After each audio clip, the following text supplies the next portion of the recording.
जळगाव शहरात मनपाचे अधिकारी रस्ता फोडण्यासाठी रीतसर पावती घेऊन परवानगी देण्याचा एक प्रकार समोर आला आहे। आधीच जळगाव शहरात रस्ता होत नाही व जे झाले आहे ते देखील फोडण्यासाठी मनपा पुढाकार घेत असल्याचे समोर आले आहे। जळगाव शहरातील प्रभाग क्रमांक 1 मधील सुरेश कलेक्शन ते मारुती चौक या मुख्य रस्त्यावर आज सकाळपासून रस्त्याच्या बाजूला पायी चालण्यासाठी असलेला रस्ता फोडून एक कंपनीचे कनेक्शन सुरू करण्याचे काम सुरू असून हा रस्ता 2 वर्षापूर्वीच बनलेला आहे।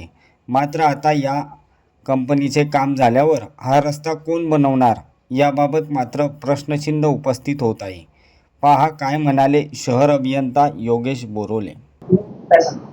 एअरटेल कंपनीने काही ठिकाणी अंडरग्राउंड पद्धतीने केबल टाकण्याकरता आणि काही ठिकाणी खोदकाम करून केबल टाकण्याकरता अशा दोन्ही पद्धतीने केबल टाकण्याकरता त्यांनी परमिशन घेतलेली आपल्याकडनं आणि त्याच्याकरता त्यांना टेलिकम्युनिकेशन रूल्सनुसार त्यांना परमिशन पण देण्यात आलेली आहे।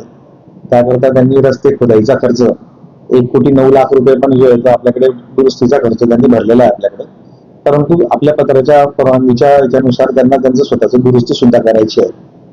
त्याबाबत आपण सर्व आमच्या परिमंडळाचे जे अभियंता आहे सगळे त्यांना पण सूचना दिलेल्या आहेत सगळ्या।